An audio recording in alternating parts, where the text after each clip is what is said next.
If the subcommittee could please now come to order. Good morning. When it comes to the future of manufacturing in the United States, will this be a nation where help wanted signs hang on factory gates or closed for business signs?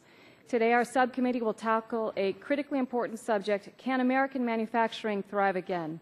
The future of our economy could well be at stake, and the chair now recognizes herself for an opening statement. Throughout our nation's long history, a growing and robust manufacturing sector has helped to make America great. It's been a driving force in our economy since the Industrial Revolution, as generations of hardworking Americans, armed with machines, tools, and a determined work ethic, cranked out everything from airplanes to toasters. But as our nation has moved from the atomic age to the space age to the information age, manufacturing has not kept up, losing nearly 6 million American jobs since the beginning of the 21st century. Aging, rusting, and abandoned factories litter the U.S. landscape. Today we stand at an important crossroads. One direction, lined by job-killing regulatory hurdles, a punitive tax code, and indecisive political leadership, will lead ultimately to a further erosion of our manufacturing base and lost prosperity for future generations of Americans. The other direction, where smart policies and smart minds eventually intersect, could lead instead to a resurgence in U.S. manufacturing, putting millions of Americans back to work again and breathing new life into the beleaguered middle class. Secretary Bryson, as chairman of the subcommittee, I look forward to working closely with you on this very important issue. Let's make Made in America matter again. Let's throw the start switch right now, and let's get the widgets moving. Clearly, we don't have any time to waste. Statistics show the manufacturing sector was the hardest hit in terms of job losses during the Great Recession. While manufacturing accounts for just 1/10 of our nation's jobs, manufacturing suffered 1/3 of our nation's job losses. What's more, in 2009, for the first time ever, the number of unemployed Americans actually exceeded the numbers of Americans employed in the manufacturing sector, a fact that remains true today despite a slight uptick in recent hiring. So what happened?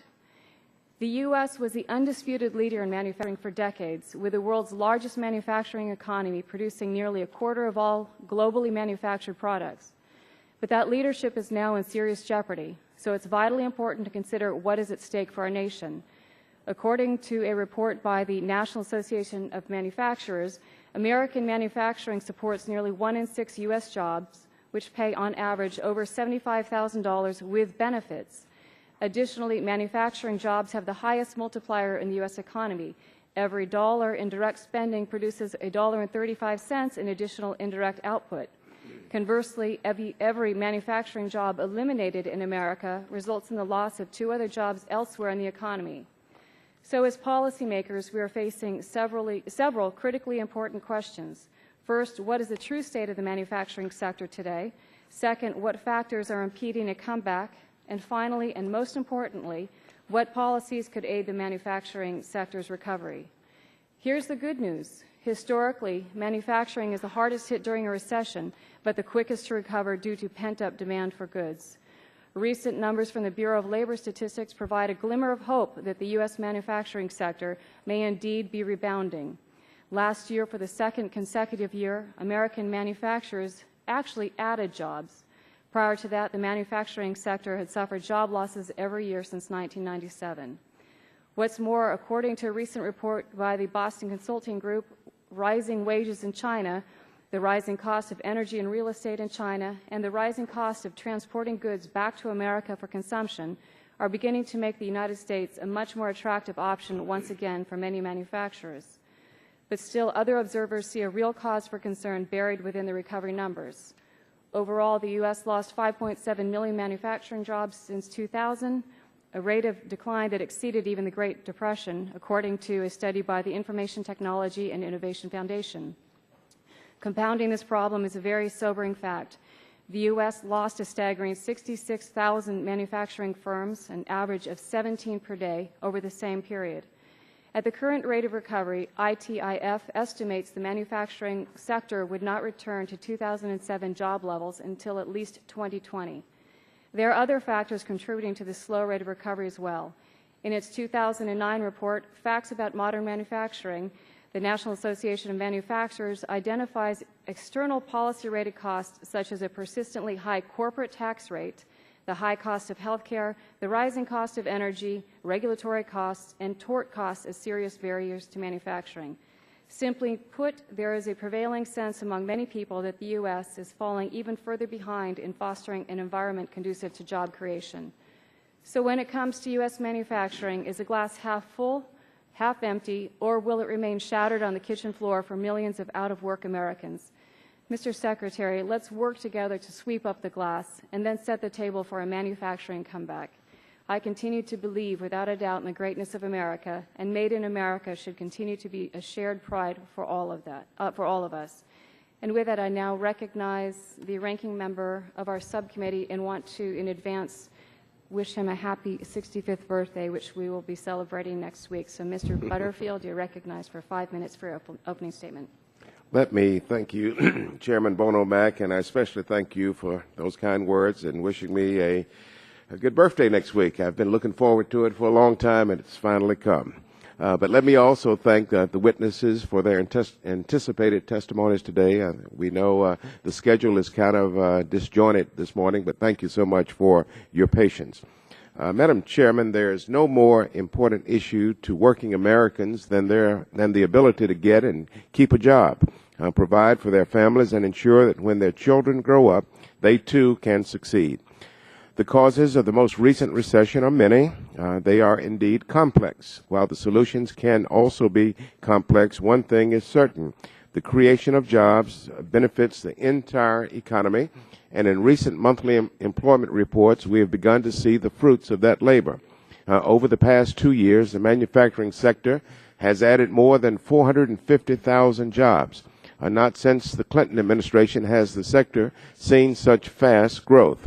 And in a one-year period from January of 2010 to January of 2011, immediately after the worst of the recession, the manufacturing sector added 47,000 machinery manufacturing jobs, 74,000 jobs in fabricated metal manufacturing, and 24,000 in computer and electronic manufacturing jobs.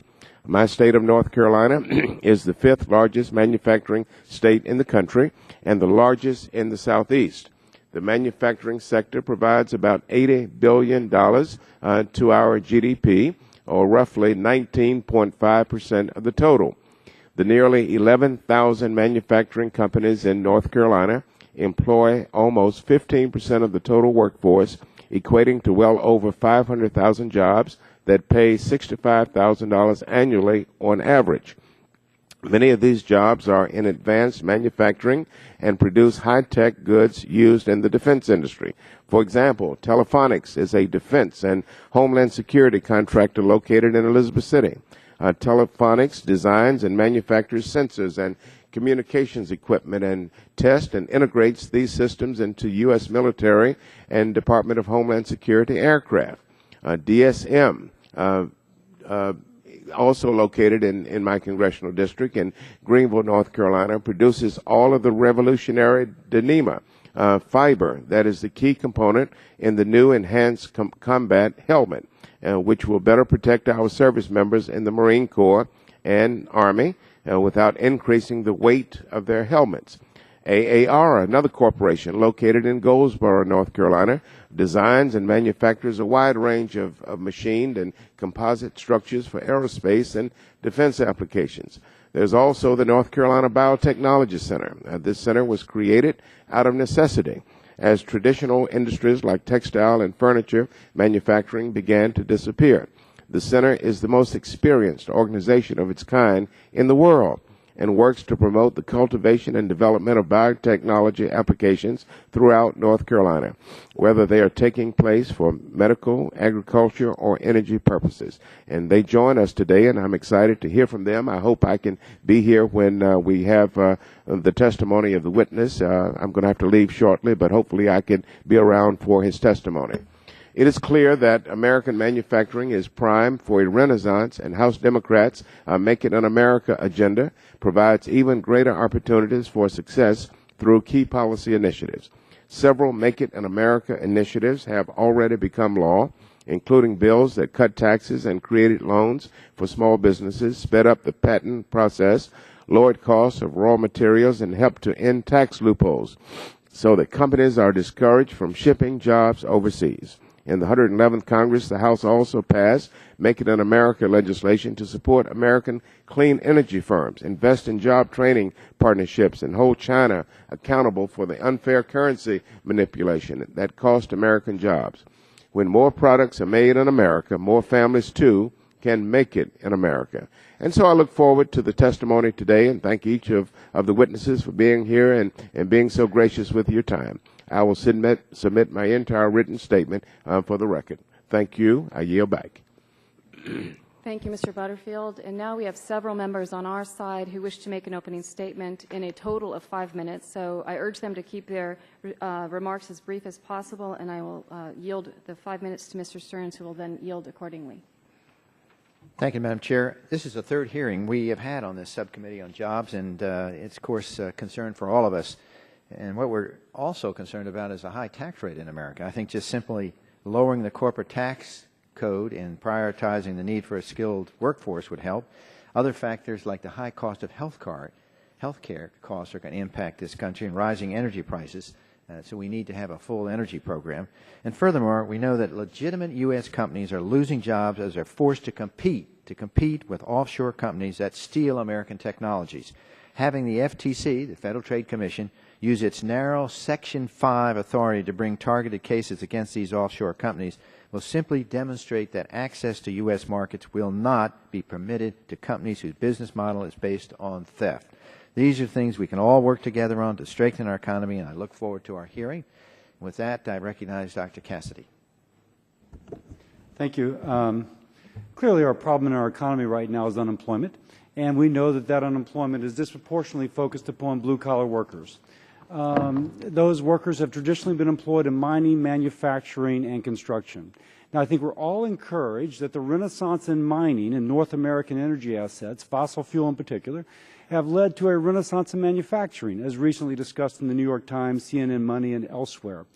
Now, this is fantastic, and if we take it as a moral imperative to increase blue-collar prosperity, then I almost see it as the primary variable. We should take it as the moral imperative to develop our domestic energy resources. My concern is that much of what has happened despite federal efforts, which have been actively inhibitory of bringing those domestically or those North American resources to the benefit of our blue-collar workers. So, Mr. Secretary, I thank you for being here. I look forward to the discussion and ask you specifically to address really what appears to be an hostility towards fossil fuels, which inevitably will raise input costs, which will inevitably put a damper on this renaissance in blue-collar employment and manufacturing. I now yield to Mr. Kinzinger. Well, thank you, and thank you for coming in and joining us. I want to thank the administration for the enactment of the Colombia Free Trade Agreement, which I think was very important. I'm concerned, Mr. Secretary, with the state of our economy and the state of U.S. manufacturing as well. The March manufacturing output index slipped to 0.2% from 0.8%, which is a dangerous sign in my mind that our economy is slowing due to high cost of transportation. It's clear when I'm home in Illinois that what manufacturers are asking of the federal government, they want a fair and competitive tax code, they want less intrusion from federal agencies, and they want a sound supply of affordable energy. They simply want a level playing field to be able to compete with other countries overseas. I hope that you'll be able to discuss some of the work you're doing to make America competitive again. And with that, I guess I will yield back. I thank the gentleman, and now we'll turn our attention to the panels. We have two panels of witnesses joining us today. Each of our witnesses has prepared an opening statement that will be placed into the record. Each of you will have 5 minutes to summarize that statement in your remarks. On our first panel, we have the Honorable John Bryson, Secretary for the United States Department of Commerce. Good morning, Secretary Bryson. It has always been a pleasure to work with you as a fellow Californian. We've had a long history together. I welcome you to our subcommittee, and I'm very thankful that you're here. We look forward to working with you closely on this and many other important issues. You will be recognized, as I said, for 5 minutes. To help you keep track of time, the timer is right in front of you. When it turns yellow, you'll have 1 minute to try to sum up if you could. Please remember to turn the microphone on and bring it close to your mouth so the audience at home can hear your remarks. And with us again, welcome, Mr. Secretary. You're recognized for 5 minutes.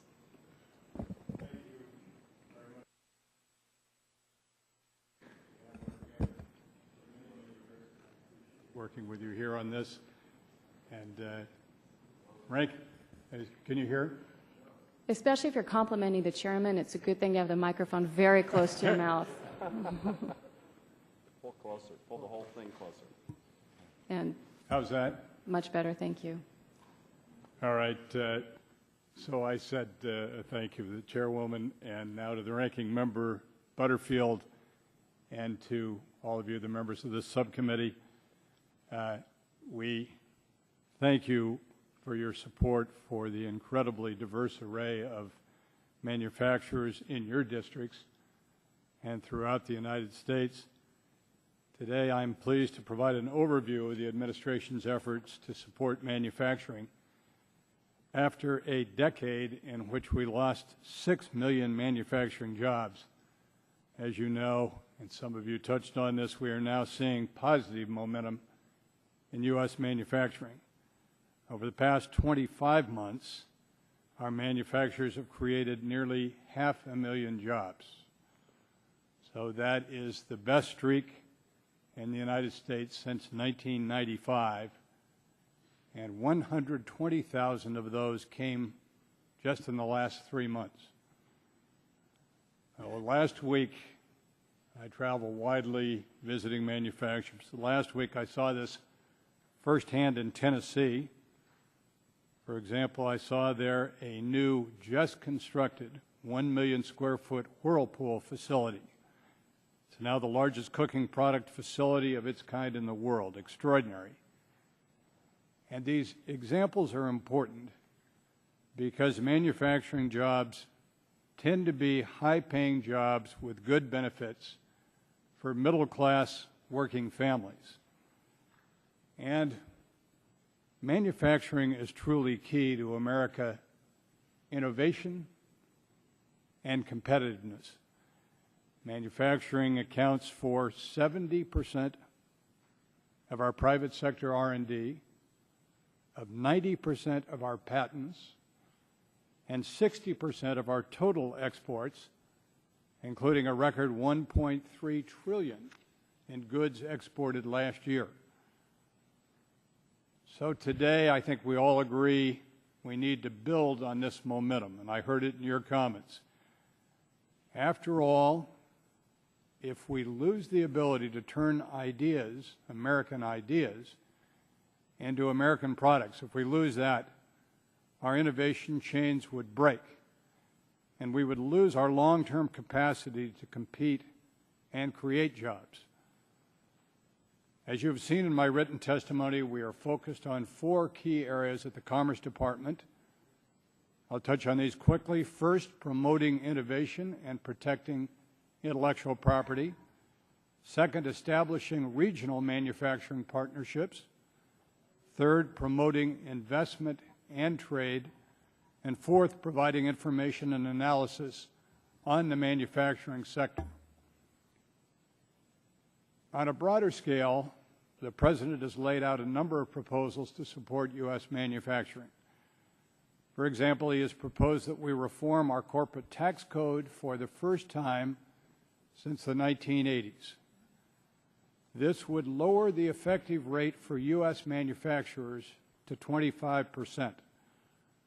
Also, through the Commerce Department at NIST, the National Institute of Standards and Technology, the new budget, the 2013 budget, requests $1 billion for a national network of manufacturing innovation. And this would help maximize the industry strengths in each of our U.S. regions. I'll comment on that later if you'd like to go into that. Overall, our focus at the Commerce Department is powerful and sharp. The way we express it is build it here and sell it everywhere. Manufacturing, build it here, sell it everywhere. I want to close by thanking you for continuing to support a vibrant and dynamic manufacturing base. Thank you for passing H.R. 4105, the bipartisan GPX legislation. This allows our manufacturers to challenge and seek relief from unfairly subsidized products entering our market. Efforts such as these will help strengthen our recovery, create more jobs, and ensure that American manufacturing continues to lead in the 21st century. Pleased now to take your questions. Thank you, Mr. Secretary. I will recognize myself for the first set of questions, and my question to you begins with, the Manufacturing Council was intended to be a strong voice advising the government of the private sector's views on issues that affect manufacturing. Yet that voice is not always heard by the regulatory agencies, most notably the EPA. What can you do to make sure that other federal agencies pay attention to the needs of American manufacturers? Let me address the Manufacturing Council, then I'll touch on the EPA point if I could. Sure. So the U.S. Manufacturing Policy Council, which I chair across the entire federal government, is a big step to bring all the departments together so that we operate exactly with the same perspective, the same voice. We reduce redundancy. We work across federal departments, the Department of Defense, Department of Energy, and so on. So I think that is a way to reduce the bureaucracy, to be more productive, to be more efficient. With regard to the point about EPA and regulation, I can't address specifically the EPA issues, but if I could, I'll just touch generally on regulation. And that is, and I regret I don't know the specifics of the EPA regulation very well. But what the President has done, and what I strongly believe in, and I hear it all the time, and I work with manufacturers a lot, is we have to reduce regulation to the maximum extent we possibly can. And what the President has repeatedly said is we will allow regulation only to the extent it is essential to our economy, to growth in the economy, to national security, and to education. So those are the criteria. And as a consequence, for example, I think it's pretty widely known that the level of regulation and new regulation is less than the first 3 years of this administration and the comparable 3 years in the prior administration. But we have to keep working very hard on that.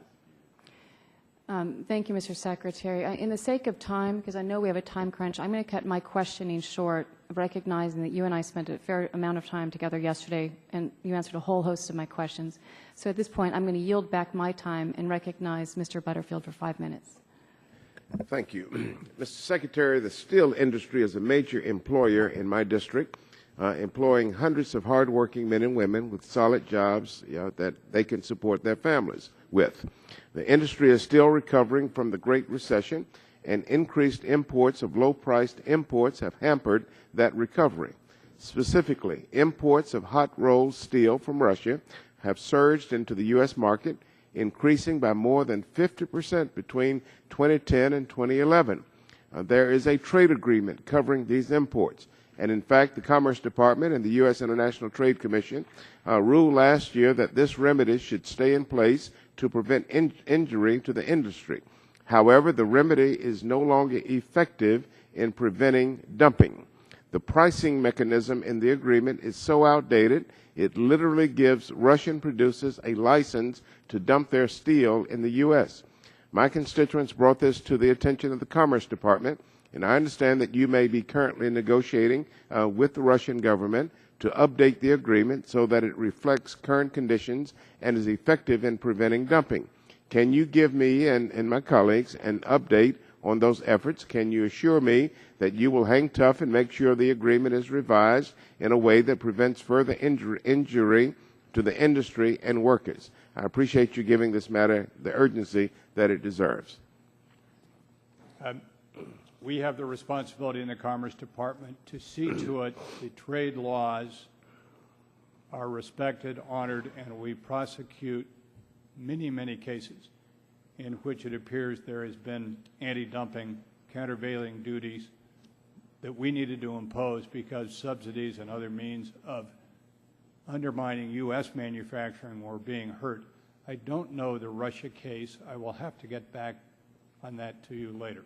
Thank you. Please do that. That's a big deal Yes. to the steel industry. And I understand that. Mr. Secretary, we have heard all sorts of reasons for why there has been a long-term decline in manufacturing. We've heard that it's because of labor costs. We've heard it's because of currency manipulation. We've heard it's because other countries invest substantially more in that sector. The list goes on, but after reading the New York Times article, How the U.S. Lost Out on iPhone Work, I'm not sure these reasons accurately depict the role of overseas workers in the shift away from U.S. manufacturing. According to the article, one reason manufacturing plants locate in China is the ability to scale up and down so easily. A manufacturer was able to hire 3,000 people overnight, and of course it could fire them all 3 weeks later if necessary. It hired 8,700 industrial engineers in 15 days, which the U.S. Also, it was given access to a warehouse filled with glass samples, free of charge, and the engineers were made available at no cost and were staying at on-site dorms to be available 24 hours a day. Mr. Secretary, we know that we can compete on skill and ideas. Americans are hard workers. When we hear this talk about speed and flexibility, are we really talking about an overseas workforce conditioned to work 12 to 16-hour shifts and live in dorms next to the plant? Is that really what we have in mind? Mr. Congressman, I think you raise an extremely important point. We have the responsibility at the Commerce Department to see to it that trade laws are honored. And we take many, many cases, and many cases relative to China, in which we go forth with that. So to give you a little background on what we do, and let me start with a special thanks to this Congress, GPX, that was an action that you took at the request of the President, and we were deeply involved as the Commerce Department, to see to it that the tens of thousands of American jobs in the 38 states that were being attacked by, we believe, unfairly subsidized imports and non-market economy countries. In non-market economy countries, China would be one of those. And you passed the legislation out at our request, and it puts us in this position. The several things we've done, plus now the protection of those steps. We have, as of February 2012, 283 anti-dumping and countervailing CVD orders in place, which puts tariffs on 120 products. So there is lots more to do. For example, in March, the administration recently filed a case on China's exports on rare earths. It's a violation, we believe, of the World Trade Organization rules. It is a policy designed by China to force manufacturing to relocate to China and to limit foreign competition. So we have to keep doing that. We do it with a very capable and large team of people, and these things are done under U.S. law and U.S. requirements. Thank you. Thank you. Thank you, Mr. Butterfield. And the chair now recognizes Mr. Stearns for 5 minutes. Thank you, Madam Chairwoman. Mr. Secretary, I come from this a little perhaps differently than you. You talked in your opening statement about an energy plan. The energy plan that I think you and the administration supports is based upon using solar panels, wind panels, solar thermal devices and things like that. So it seems to me, if we're talking about where are the jobs, if we use our natural resources in this country, fracking of gas, oil and shale, burning clean coal, offshore drilling, ANWR, the Keystone Pipe, all those things would create a plethora of new jobs. And towards that end, I think that's where we come from a different perspective here. I read in a quote in the LA Times recently that you support the reauthorization of the Export-Import Bank. Is that true? And I think that's in your statement here that you're asking for Congress to continue to reauthorize it. That's true? Yes, yeah. it is true. Yes. Now, one of the things I have with that is that when I looked at their annual report, they gave $10 million loan guarantee to Solyndra. And I chair the Oversight Investigation Committee on Solyndra, and I found, that the due diligence of the Export-Import Bank was negligible, And, of course, the Department of Energy did not do their due diligence, and they went bankrupt. And I guess the question is there any guarantee that the American people would have that the Export-Import Bank, when they go to companies like Solyndra and others that are involved with this idea of wind panels and solar panels and things like that, what confidence do we have that the Export-Import Bank will do the due diligence again? So let me start within the Solyndra question you're raising.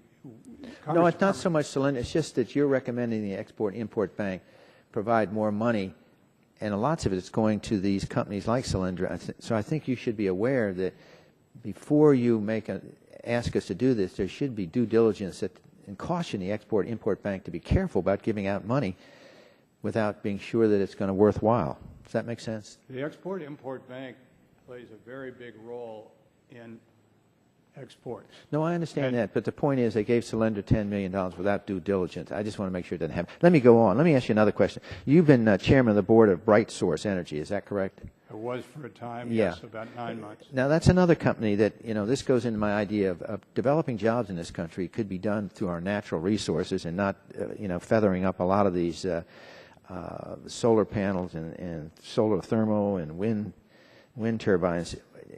For example, when you were CEO of that, didn't that get $1.6 million from the Department of Energy? I'm sorry, when I was the CEO, I didn't get the last part of your question. I was the CEO. I was told that the loan years. guarantee to the company that you were CEO was $1.6 billion rather, but I don't think you got all that. Do you remember how much of that you got? I'm afraid I don't. Okay, yeah, I understand. I understand. Do you remember anything about the loan guarantee that the Department of Energy gave the company that you were CEO, Bright Source? Do you remember that at all?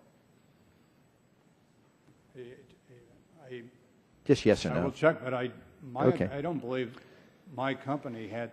You're talking about when I was the CEO of a Bright Source. It says the Department of Energy. Bright Source. So that. Yes, when you were CEO of Bright Source. I was ever the CEO of. That was after I had stepped down for Edison, Southern California Edison, the major electric utility in Southern California, and the parent company of which I was. No, but at the time of your nomination to be Secretary of Commerce on May 31st, 2011, you were chairman of the board of Bright Source Energy. Yes. Isn't that correct? That was that 9-month period. Yes. Okay, so my question is, do you remember getting $1.6 billion from the Department of Energy when you were CEO? Do you remember that, yes or no?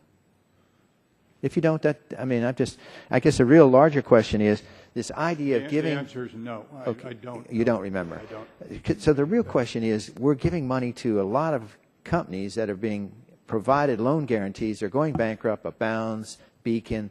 The list goes on. And yet we're talking about jobs. If we gave jobs to the natural people where the resources are, we'd have unemployment down where it is in South Dakota, North Dakota, Montana would be down to almost zero. And I guess when you're talking about Department of Energy giving $1.6 billion, that's a lot of money. And I'm sure you're aware in announcing this, when I look at these companies, the jobs they create are negligible. And I guess the question would be, when you as a CEO of a Bright Source Energy got all this money, how many jobs did you create? I was never the CEO of Bright Source. I was never, ever. You were chairman of the board, excuse me. You were chairman of the board, yeah. Yes. And chairman of the board, the question is how many jobs were created by this $1.6 billion loan guarantee? And that's sort of what all of us are concerned about, because we're spending all these taxpayers' money. They're either going bankrupt, hanging on just by a thread, and yet we're not creating any jobs. So thank you, Madam Chair. I thank the gentleman. The time has expired. The chair now recognizes Mr. Sarbanes for 5 minutes. Thank you, Madam Chair. Thank you for being here, Mr. Secretary. Obviously, very important issue for us, and I want to commend the administration and you and other cabinet-level officials for the commitment, and I think much more coordinated commitment to reviving American manufacturing. I'm very focused on some of the special initiatives that have been undertaken at NIST. You referenced NIST in your comments. In particular, there's the Manufacturing Extension Partnership, which I know you're familiar with. Within that, in the last couple of years, there's been a special outreach effort called the Supplier Scouting Initiative. And I don't know if you're familiar with that or not, but basically the idea there is to work harder to find a match between these contracting opportunities with the federal government and domestic manufacturers and suppliers and vendors, so that we don't have as many instances where somebody's applying or asserting that a waiver should be granted from, say, a Buy American provision. Excuse me, because in fact, if you look a little harder and you get the word out and you're more affirmative in the outreach, you can in fact find American manufacturers and suppliers who can do the job. So you don't have to deploy these waivers and so forth. And obviously, it's better in terms of creating jobs. I wondered if you could speak to the potential of that kind of outreach. I mean, it goes to the question of doing better with creating clearinghouses of information that can connect these opportunities in the federal government with the suppliers that are out there. And you can speak to the supplier scouting initiative if you have some knowledge of it, or you could speak more generally to these efforts that we need to make to connect the dots for people. And also if you have a sense of which agencies among the federal agencies are doing the best job. I've been impressed with the Department of Transportation's efforts, and Secretary LaHood has within a sort of discretionary authority to be more affirmative. He's really stepped up and done that, and maybe you have some impressions as well of that agency's work and some of the others across the federal platform that are trying to really reach out and bring in those American manufacturers. I can give you an initial response. I am only slightly informed about the supplier scouting portion of this. That's new. It's done across several departments, as you're suggesting. Let me start with the Manufacturing Extension Partnership Centers. They are in all 50 states. I think what you're affirming is they've made an enormous difference in the development, particularly of small and medium-sized manufacturing businesses, because they work with those businesses and they work, for example, in training programs that are in support of those businesses. And we increasingly strengthen our manufacturing base through this Manufacturing Extension Partnership. Once again, for manufacturing, we have this goal: make it here, sell it everywhere. And the scouting initiative, as I understand it, is one that has worked, as you're suggesting, and I don't know the Department of Transportation case, but has been valuable in working over other federal agencies and has potential value that we would like to move forward. But I will get back to you on, we have not done this yet to my knowledge. So I believe what's going on at NIST right now is further work on taking that kind of an initiative.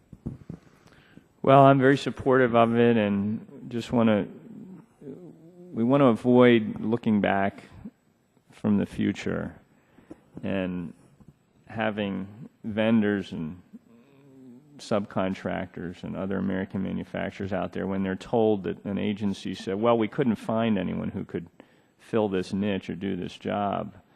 And then you have a whole bunch of folks who would raise their hands and say, well, we were there, we could have done it. Yeah. But we didn't know, the effort wasn't made. And so I think there are things underway that will bridge that gap. The scouting initiative is certainly one of them. There are others, and I commend the agencies that are moving forward with it, and I yield back. Thank you, Madam. Thank the gentleman. I 100% firm. We want it done here in the U.S. We want it done at all levels right here in the U.S. I agree. Excuse me. Thank you. And I'm going to recognize Mr. Harper for 5 minutes, but before you start, I just want to remind members that the Secretary has to be out of the door by 12:15 to catch a plane, and I know we're all sympathetic to that. So if you could be judicious with your time in hopes that we can get every member an opportunity to ask our questions. Mr. Harper, you're recognized for 5 minutes. Thank you, Madam Chair, and thank you, Mr. Secretary, for being here. Now that I have 3 minutes, it appears, instead of 5, I'll try to move through this as quickly as I can. But thank you for your attendance today, and appreciate your time here. And, you know, I'm very fortunate in my district to have a very aggressive economic development university in my district, in Mississippi State University. They realized a long time ago that a major land-grant institution, you know, can serve as a strong catalyst for a lot of economic development, from generating spin-off advanced manufacturing companies from research, but also assisting in attracting major industry into the state by providing that cutting-edge research that's available. And it benefits not only the university and the state, but private industry as well. And you mentioned the Advanced Manufacturing Partnership, or AMP. Will universities like Mississippi State be able to play a role in that partnership, and will AMP expand on what Mississippi State and other universities are already doing? Yes. The idea of this, what's called NNMI, this initiative, which is in our budget this year, one time out of NIST. And the idea of this is to really work hard on the advanced manufacturing of the future, of this year, next year, years beyond this, because we are the leader in the world in manufacturing, in advanced manufacturing particularly. We are the leader in manufacturing, but advanced manufacturing is where this sector, as you know from Mississippi State, is going. Yes. And so what we have to be very smart about is the very best advanced technologies for application in manufacturing.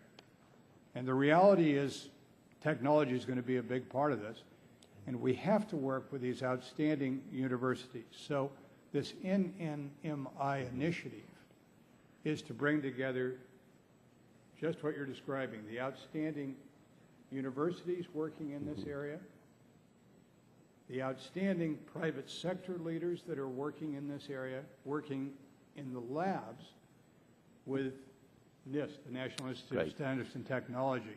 And the plan is to build as many as 15 of these around the United States regionally. In other words, the greater Mississippi area, the teams that you might work with there, would absolutely be a place where there'd be special strength that you would bring, and there are other places around the country. So the idea is to do this, and we want to move as fast as we can on this. Mr. Secretary, we also are very proud to have in my district in Flowood, Mississippi, a Nucor steel plant.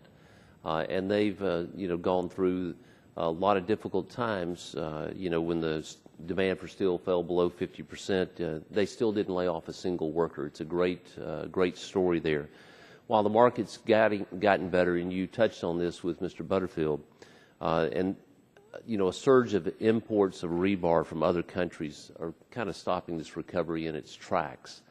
And so, you know, my understanding is there are certain countries, as we sort of touched on, that do not have maybe a natural economic advantage to produce steel, and some even import steel scrap from the United States in order to produce their steel products. It does seem that some of these governments in these countries may be subsidizing their steel industry, and we just understand that it's, you said, I believe, that it's imperative that the Department of Commerce look into that, and we certainly encourage you to do so. With that, I'll yield back the balance of my time. Thank you. Yes. Thank the gentleman. The chair recognizes Mr. Dingell for 5 minutes.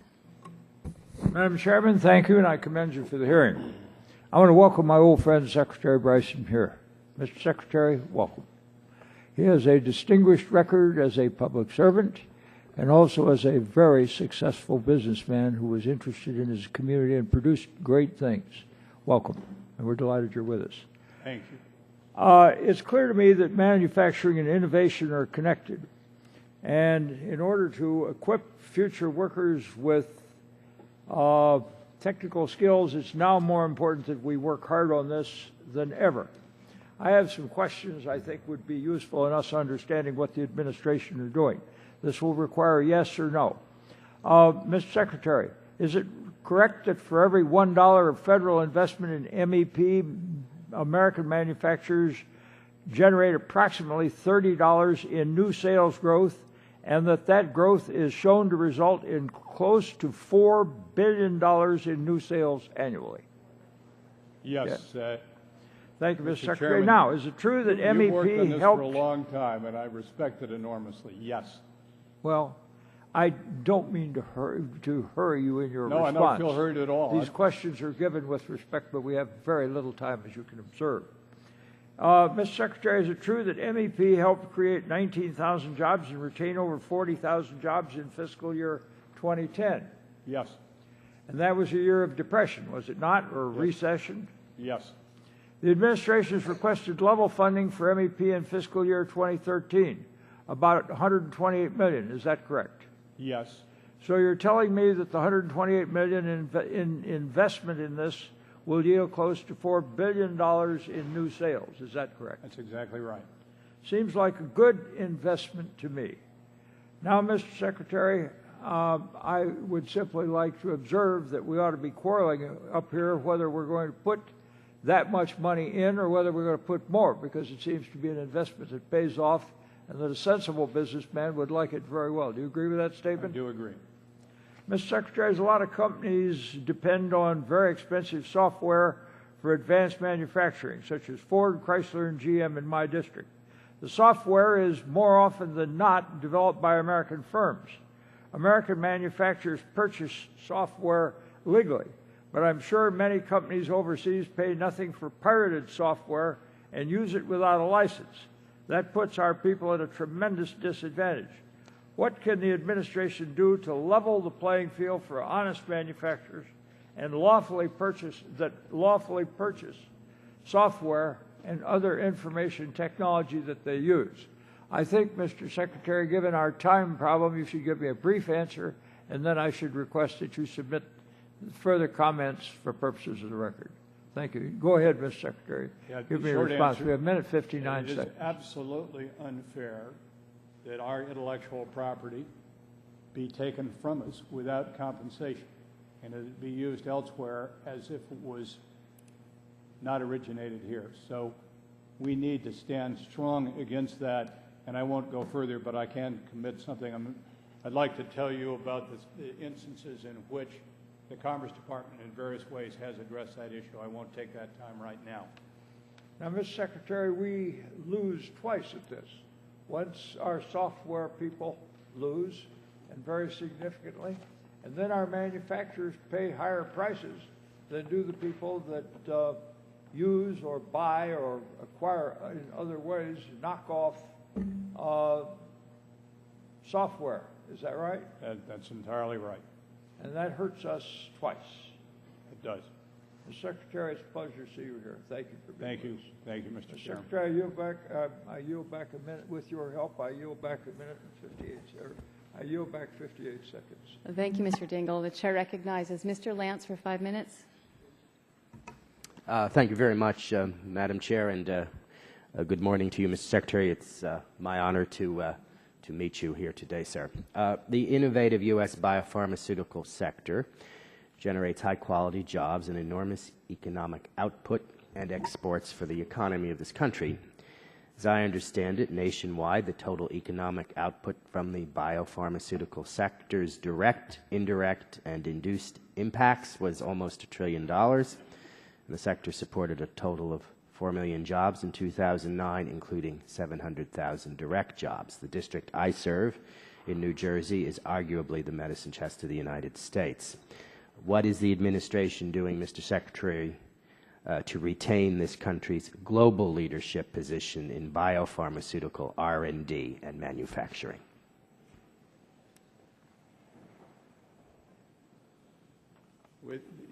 I know generally your district, and we are seeking to advance U.S. pharmaceuticals through the International Trade Administration in many, many ways, and perhaps you're aware of that. I am, sir. Work. We stand strong country after country after country with respect to those pharmaceuticals. And that may be the most important respect in which we work on these things. And, you know, I'm going to just take, it is a very large number of countries around the world in which our commercial foreign services officers are working on this, and I believe virtually daily. I, for example, have just come back from India. I've had a trade mission taking U.S. businesses to India about 2 weeks ago. There for a week, pharmaceuticals came up again and again, and we strongly support. Well, thank you. I look forward to working with you in the department in this area. Related to my last question, there is a trade agreement, the Trans-Pacific Partnership, which the United States is currently negotiating with 8 countries in the Asia-Pacific region. Ensuring strong IP protections abroad for all U.S. industries will be critical to our economy and to American jobs. I strongly urge that the administration secure strong pharmaceutical IP provisions in the Trans-Pacific Partnership, including 12 years of data protection for biologics, so that all American manufacturers can benefit from these agreements. And I would invite you to comment on that, sir.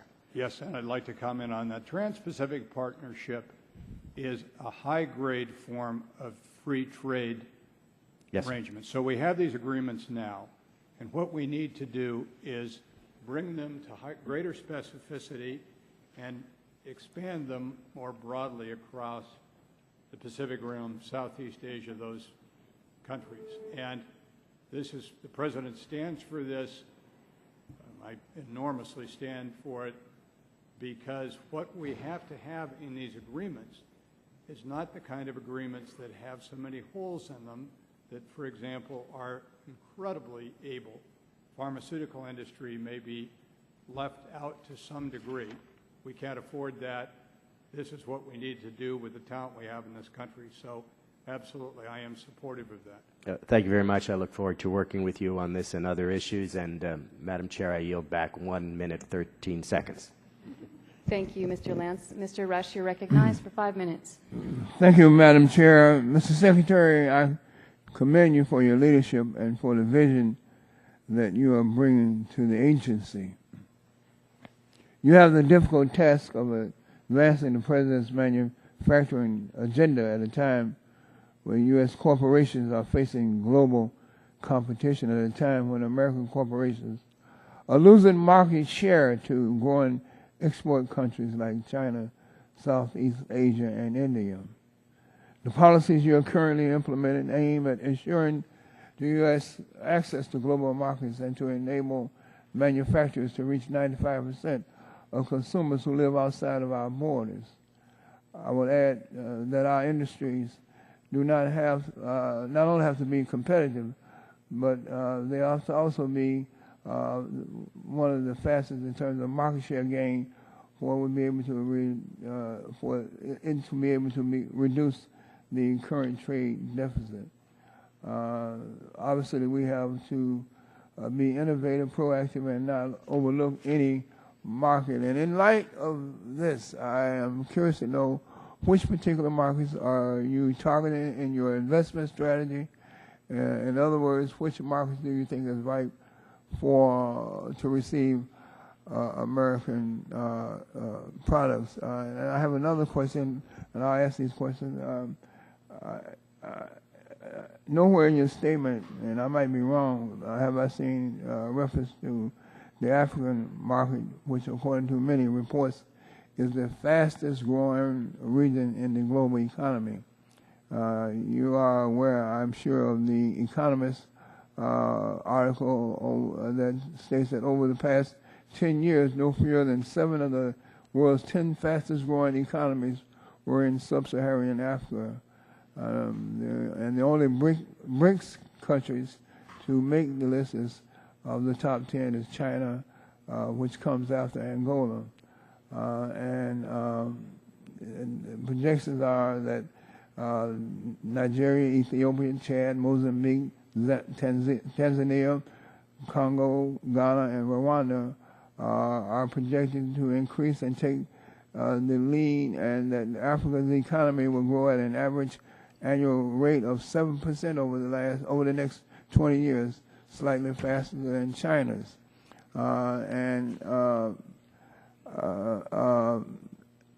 also according to the economists and other reputable sources, the last Secretary of Commerce who visited Africa was Secretary Evans, who visited in 2012. And also I want to just add that if we double our exports to Africa, we can create up to 315,000 jobs domestically. So the question is, what regions are you targeting for your the export of the U.S. that your department is targeting, and how do you view about the market in Africa, and are you planning on visiting Africa in the near future to take a delegation to Africa? Thank you very much, Congressman. On the question of targeting exports, we target all over the world, all over the world. With regard to, so for example, I'm just back, as I indicated, from India, took 16 U.S. businesses, outstanding businesses. I think it was fruitful. I think things will follow very positively. We already have some arrangements. With regard to sub-Saharan Africa, though I've personally been there, in this new role, I have not been there yet. I would like to talk with you a little further about the opportunities you see there. I have been meeting with senior-most leaders from sub-Saharan Africa to a degree. For example, I met with the, Prime Minister or President of Ghana when he was here. I've met senior officials from Nigeria when they were here. In my own business, I did quite a lot in South Africa. That was in my energy business. But I think you're right that deserves priority and focus, and I'd like to go further with it, and I'd like to talk to you about any ideas you have about how we might take that further. Madam Chair, I yield back 5 seconds. Thank you for your generosity. Chair recognizes Dr. Cassidy for 5 minutes. Thank you, Mr. Secretary. Mr. Secretary, I have a PricewaterhouseCoopers article which speaks about how the availability of shale gas has been just tremendous in terms of jump-starting manufacturing. For example, lower feedstock and energy costs could help U.S. manufacturers reduce natural gas expense by almost $12 billion annually through 2025. And that because of this, there may be 1 million more workers added by 2025 in manufacturing. Really tremendous. Now, my concern is, if we take the old John Marshall maxim, the power to tax is the power to destroy, the President's insistence upon denying energy companies the same manufacturing tax incentives as other manufacturing companies, does that denial of a Section 199 for an energy company imperil or at least potentially harm the manufacturing renaissance we're enjoying because of the work these energy companies are doing? Let me address the energy, and then I'll do what I can on the tax. I am not an expert. The tax is really done out of the U.S. Treasury, not the U.S. Commerce Department. But it's so interrelated to the ability of a manufacturing company to do so. That's why I raised the point now. And I've indicated what the President has set out for manufacturing companies.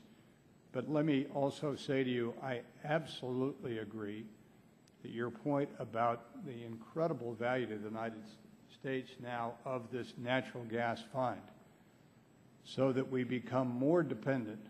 We become more dependent on U.S. sources of all forms of energy, which is just the position we most want to be in. So it enhances our national security and reduces the risk. I totally accept that. So Yes. with your business background, if you raise the cost of the company to produce that energy, which in turn increases the input cost for the manufacturing companies which depend upon that energy, won't you decrease the competitiveness, if you will, of our manufacturers vis-a-vis those in other countries? Our input costs are raised because of tax policy, whatever, imperiling our ability to compete. Doesn't that just make sense? Yeah. Getting taxes right in our country for business is very important. I can't give you a response on the specifics that I just don't know in the case you're describing. Now, next question, thank you. You said earlier, build it here and sell it everywhere. Would you accept that this should also apply to the export of natural gas-based products?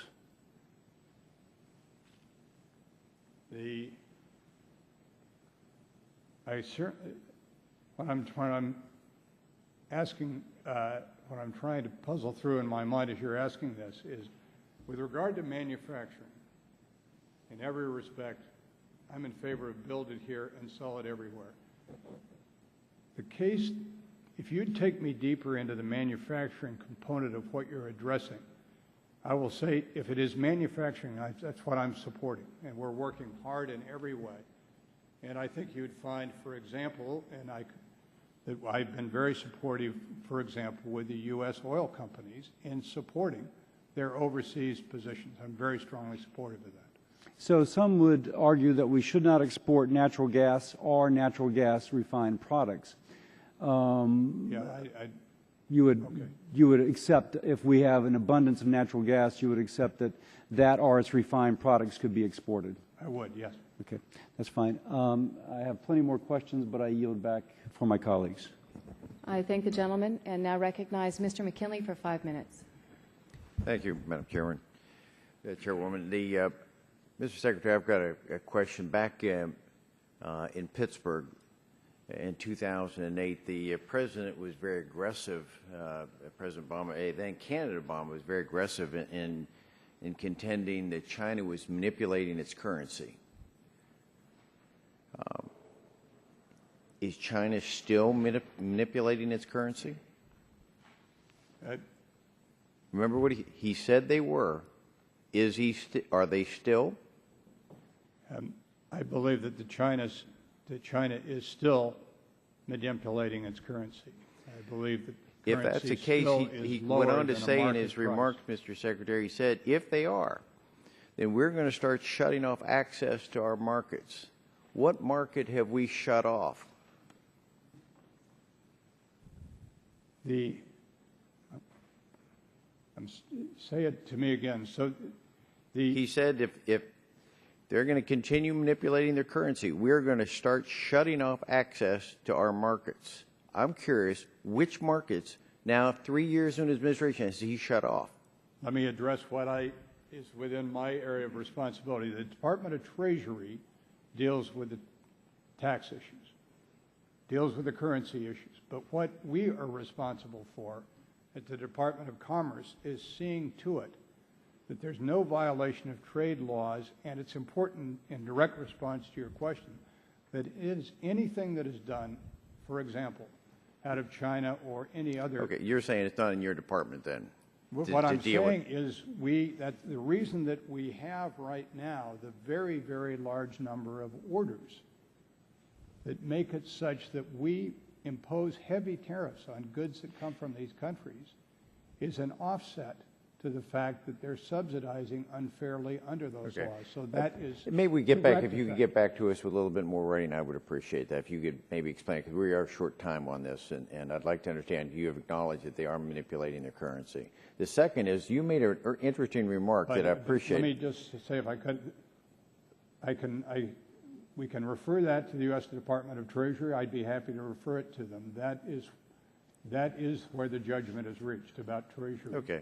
Well, yeah. The second issue that you were you made some interesting remark earlier about how they're reining in some of the regulatory effects, and you said as long as it doesn't have an impact on manufacturing and jobs, but yet we're already seeing that the using the Clean Air Act, the EPA has now caused up to approaching 40 gigawatts of power. Coal-fired generating plants have now indicated they're going to shut down. So would you not suggest that probably is going to increase the cost of electricity to some manufacturers?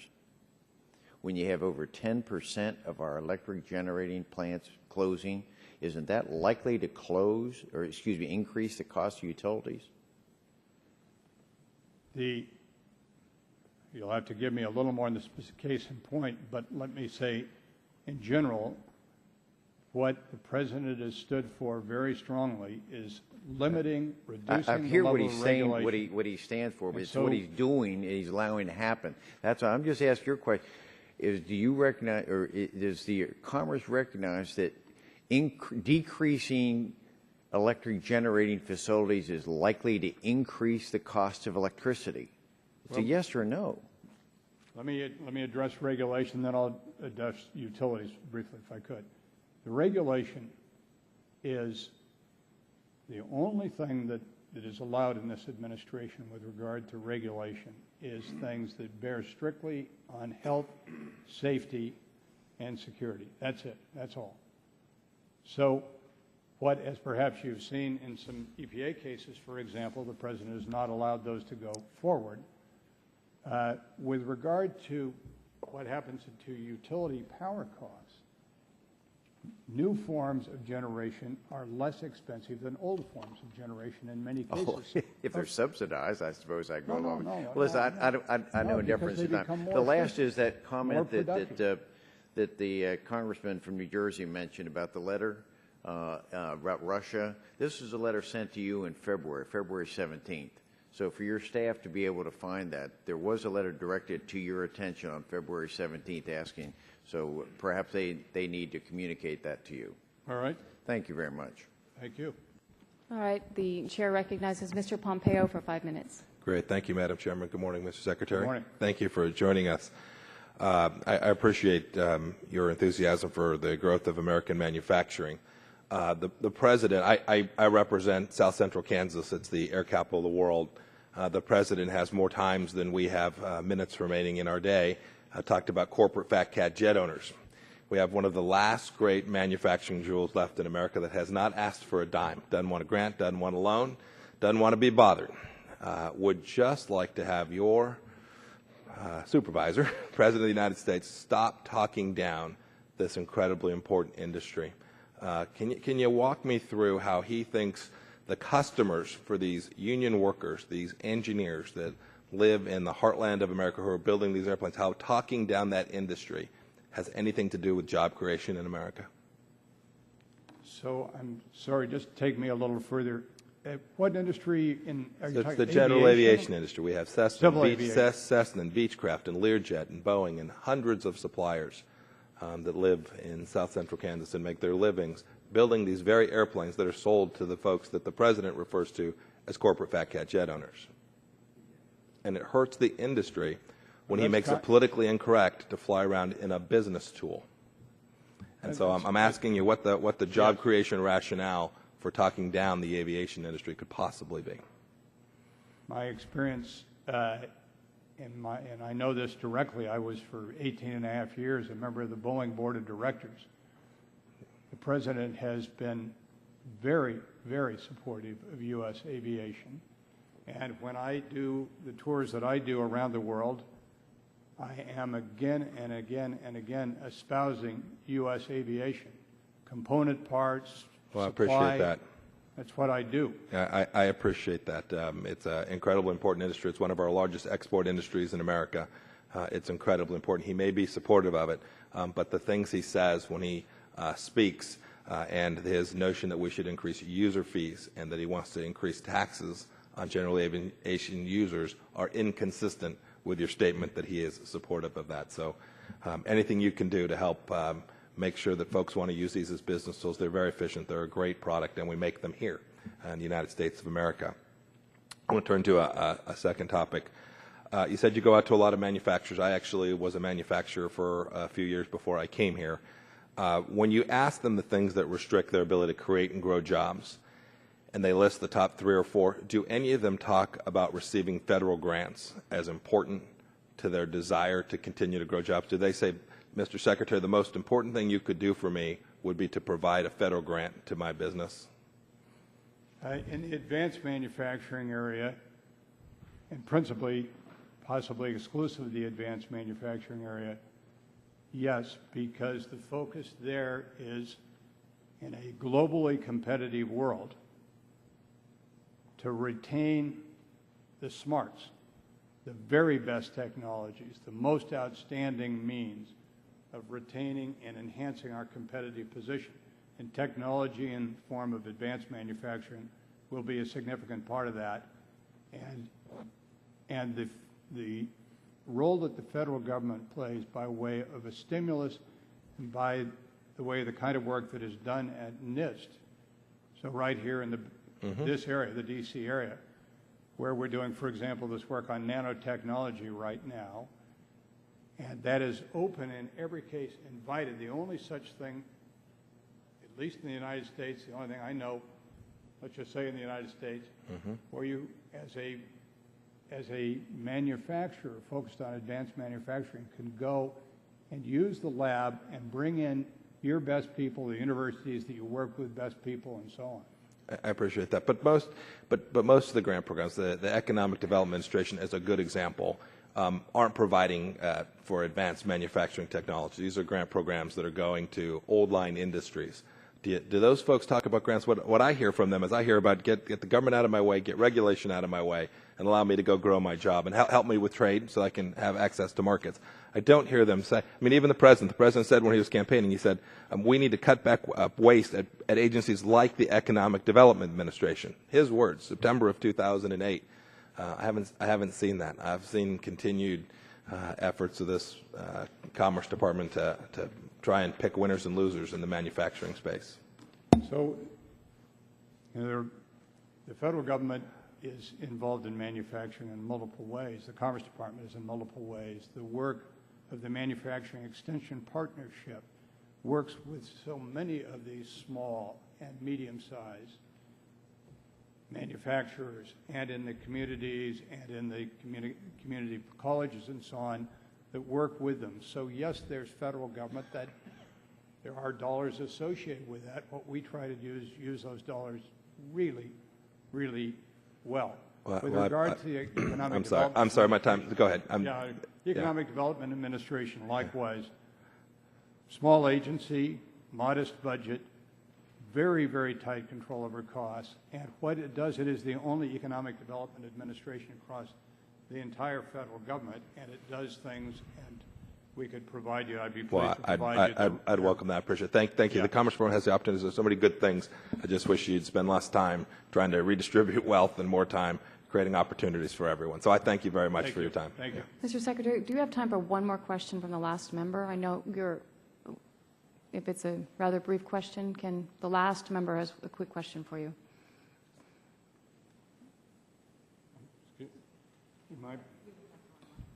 Okay, yes, we can do one more. Your staff is indicating they'll drive me, quicker to the airport. So the chair recognizes Ms. Blackburn for her question.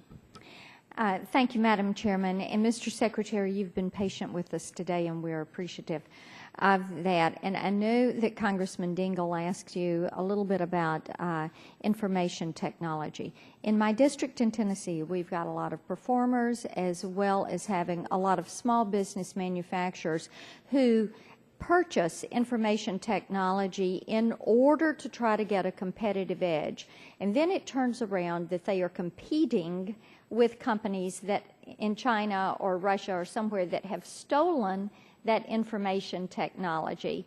And what I want to know from you is, what can you do, and can the federal government do anything about the competitive harms that are caused by the theft of that information technology that drives the efficiencies, and also about other U.S. intellectual property that is stolen? And specifically, are you going to put any strong IP protections in trade agreements like the Trans-Pacific Partnership?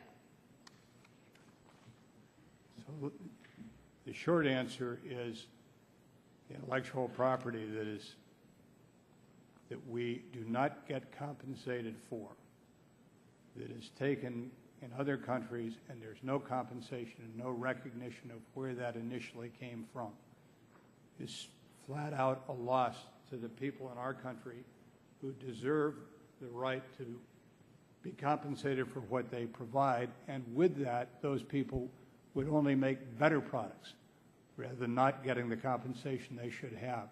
So that is our responsibility at the Commerce Department, to see to it that those obligations are honored, and then when it's not done, that we file these many proceedings against them that I've described earlier, to see to it that is done, and that is a nonstop job at the Commerce Department. Okay.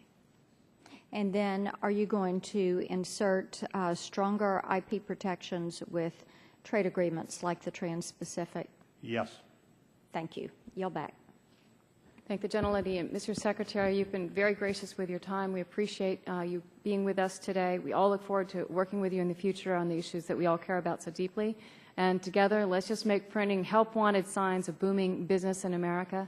Again, thank you for your time. We wish you safe travels. Could I put one thing on the record that I've just been asked to be sure that Sure. I've left some confusion possibly with regard to this question that I had about the manipulation of currency in China. And what I repeatedly answered is that that's the U.S. Treasury's role. But what I don't want to let not stand is that we believe that China absolutely must allow its currency to appreciate. That is critical. So, and thank you very much. I apologize for putting this last word in. That's okay. We appreciate your clarification there. And again, safe travels to and from California, and thank you for your time. And at this point, we take a very brief recess as we seat the second panel. Thank you.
Yep.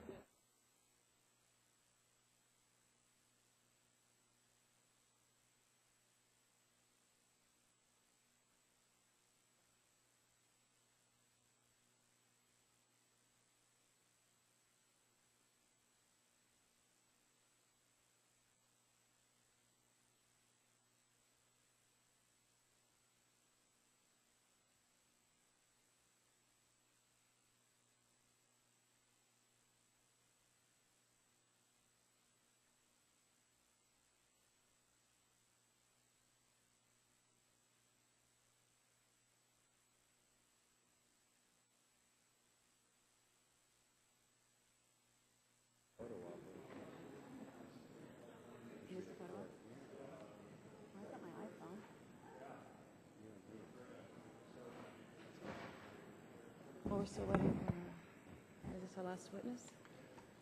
Yeah. All right, ready to begin with our second panel.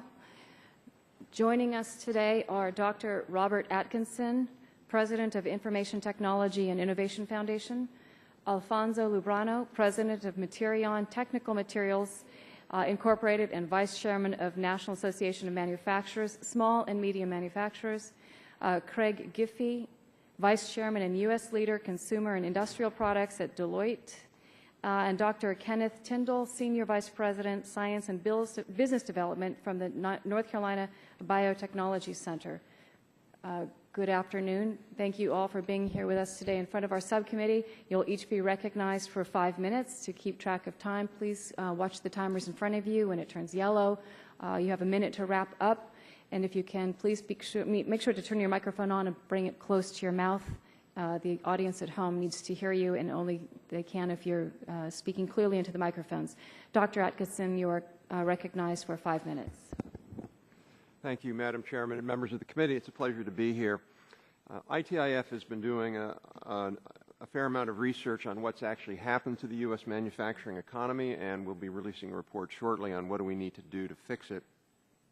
As we've shown in our work, we lost a larger share of our manufacturing jobs in the last decade than we did in the Great Depression.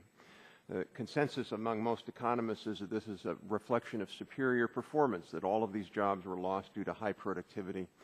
And our analysis suggests that's only partially true. Some of those jobs were due to high productivity. As companies get more efficient, they don't have to hire as many workers, which is good for the economy. But we argue that at least 2/3 of those jobs were lost due to the fact that U.S. companies were not able to be competitive in global marketplaces. And my testimony goes into more detail on that, but just one, I think, important point there. 13 of 19 manufacturing sectors actually are producing less today than they were in 2000 in real inflation-adjusted terms. This is unprecedented in American history. It's never happened before. Every decade before this, we've had expansion of manufacturing output. We argue that when measured properly, U.S. manufacturing output declined 11% in the last decade in inflation-adjusted terms. And one indicator of that is when you look at the amount of capital investment that manufacturers make. The Bureau of Economic Analysis measures this. They measure what's called capital stock, which is the amount of machines, the amount of computers, everything that manufacturers have. And in most decades, since 1940 to the present, capital stock is growing about 30% a decade, sometimes 50% a decade. In this last decade, it grew 1.2%. So we think there's a big challenge. We think that we have to respond to that challenge. And so what should Congress do? I think there are a number of areas that are important. Clearly, actually, let me just mention, I should say, there are certainly, I don't want to sound overly pessimistic, I think we have big challenges, but there are certainly some trends in the right direction. We heard earlier on the panel, on the hearing, about natural gas and the reduction of input costs to certain industries like chemicals. That's an important new benefit that the U.S. economy didn't have 5 to 10 years ago. Certainly some costs are going up in countries like China. Many companies now are taking a new look at offshoring using full cost calculus. So there's some good things happening, but I still think we can't just rely on that. We've got to get new policy changes. What are some of those? Let me just say 3 major ones. One is on the tax side. We have the dubious honor now, as of April 1st, to have the highest corporate tax rate in the world. And that's also close to on the effective rate. So we have a high statutory rate, but a lot of studies have shown we have a high effective rate as well. So we've got to do something on the corporate tax side that doesn't just rejigger the deductions and the incentives and leaves the effective rate the same. We've got to focus on reducing the effective rate, I would argue. But I would, as I've argued before, we also should do that in a way that keeps key incentives that are critical to manufacturers. One of those is makers or modified accelerate cost recovery system, which is essentially being able to write off equipment sooner than you would otherwise. That's a critical incentive. The R&D tax credit and Section 199 domestic production deduction. Those are all very critical tax incentives that help U.S. manufacturers become more competitive. I think one other area we need to focus on is, I would argue, we should be focusing on a new kind of regulatory review so that major regulations have to go through essentially a competitiveness screen. That if there are certainly needed regulations, but when you're focusing on impacts on sectors that are globally traded, we need to look at that more carefully because those could have much bigger impacts than, say, on sectors that don't face global competition. Having said that, though, I think it's not enough just to focus on cost reduction. Cost reduction is important, but the Germans, their wages are 45% higher than ours. So we also have to get better, not just cheaper. One key area is trade. A number of people have talked about that. Our view is that there is rampant what we would call innovation mercantilism going on in countries like China, Brazil, India, Russia. And we simply have to get a lot tougher. And that's not about being protectionist. That's about defending globalized trade. It's about defending the free trade system, which they are systemically violating. And I give the administration credit there, but I do think we need to do a lot more. Last point is technology.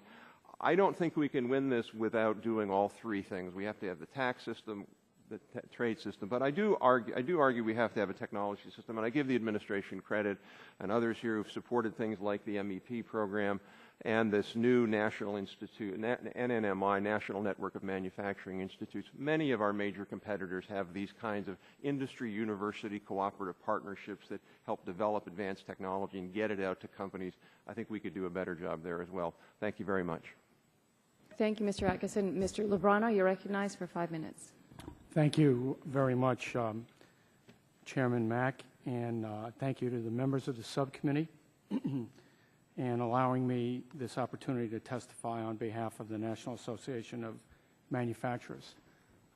I'd like to start off by saying this is an extremely exciting time for our country and for manufacturing. I am president of Materion Technical Materials in Lincoln, Rhode Island. We're a subsidiary of Materion Corporation, which is headquartered in Mayfield Heights, Ohio. We have offices throughout North America, Europe, and Asia, and we serve customers in more than 50 countries. Materion Technical Materials is the world's leading resource for engineered specialty strip products and offers a wide range of products and expertise in numerous markets, including automotive and consumer electronics. I have been leading the company since 1992. It is my privilege to serve on NAM's Board of Directors as Vice Chair of the Small to Medium-Sized Business Group, Manufacturing Group, and on the board in general. I also serve as Chairman of the Rhode Island Manufacturers Association and on ITAC 11 here in Washington.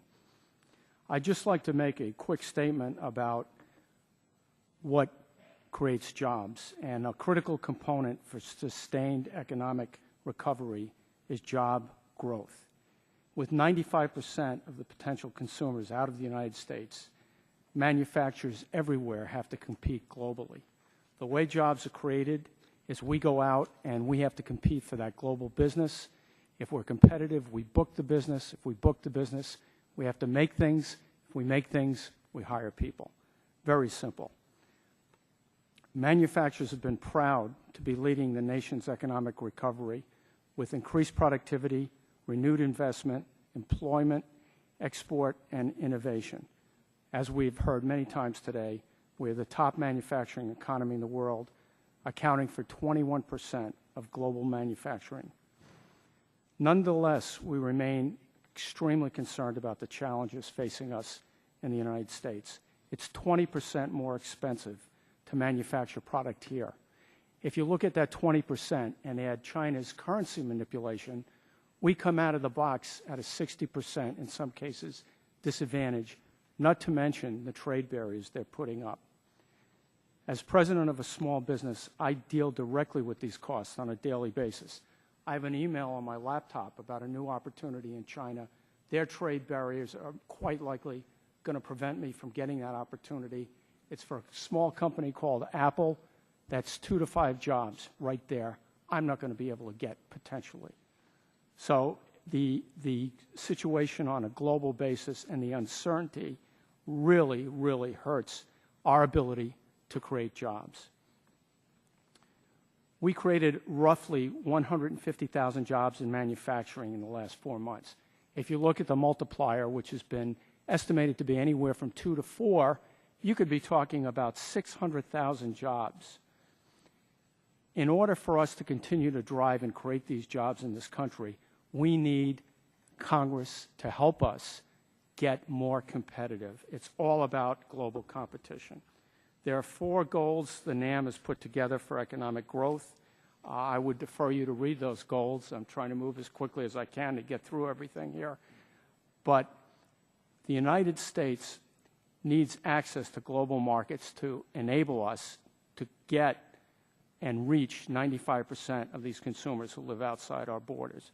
To do that, we need an effective tax policy, energy policy. We need to stop these insane regulations. And let me just make a quick point about the environment. I have children. I have grandchildren. I want them to breathe clean air. Over-regulating is going to hurt the global environment. How is that going to happen? We're driving business out of this country into other countries that are not as careful with the environment as we are. So in theory, over-regulation is going to backfire, and hurt the global economy. Lowering the tax rate is important.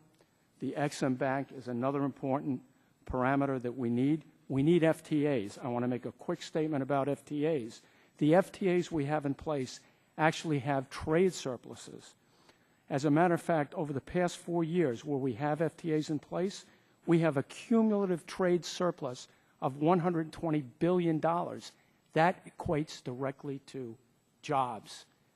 We need jobs for that sustained economy. I've talked about that early on. Workforce development. I have 3 technology jobs I can't fill right now. If you multiply that by all other kinds of small companies, we could be talking 600,000 to 1.5 million jobs unfilled because of workforce. I know I've out of time. I just want to end with, this is a time of great optimism for manufacturing in the United States. We ask for your help. Help us get more competitive. Please, I'm begging you. We can do it. We can get those jobs back here. We can make this economy rock, but we need your help. We can't do it without your help. Thank you, Mr. Thank Bono. Mr. Giffey, you're recognized for 5 minutes. Good afternoon, Chairwoman Bono Mack and members of the subcommittee. Thank you for inviting me to testify this afternoon. The work of this committee and your leadership to help bolster U.S. manufacturing competitiveness is essential to this country and well appreciated. For the past several years, Deloitte has had the privilege of working in collaboration with the World Economic Forum, the U.S. Council on Competitiveness, and the Manufacturing Institute to better understand the capabilities necessary to drive superior manufacturing competitiveness. Deloitte and the Manufacturing Institute have conducted a national survey of the American public annually for the past 3 years. The results indicate that Americans remain steadfast in their commitment to creating a strong, healthy, globally competitive manufacturing sector in the United States. The most recent survey of Americans reveals that 85% believe that the manufacturing sector is very important to our standard of living. Ask how they would prefer to create 1,000 new jobs in their communities with any new business facility. Americans indicated that they wanted those jobs to be in the manufacturing sector more so than any other industry choice. As part of our work with the World Economic Forum on their Future of Manufacturing project, we uncovered compelling research from the Harvard Kennedy School and the MIT Media Lab, which indicates that the advancement of manufacturing capabilities is directly linked to a nation's economic prosperity, and importantly, to the prosperity of its middle class. This research also indicates that the capabilities of a nation's manufacturing sector is the best predictor of economic growth and prosperity for a nation over the long term. It shows that the more advanced the products are that a nation can make and trade, and the more advanced the manufacturing capabilities it possesses, the greater the prosperity. Finally, the research suggests that a great competition is underway between most nations for the benefits that their citizens can derive from a vibrant manufacturing sector. And this competition is showing an increasing emphasis on advanced manufacturing capabilities and products. In a parallel effort, in collaboration with the U.S. Council on Competitiveness, Deloitte conducts a survey of CEOs of manufacturing organizations around the world to gain their perspective on the drivers of competitiveness, as well as their view of the relative ranking of nations in terms of competitiveness.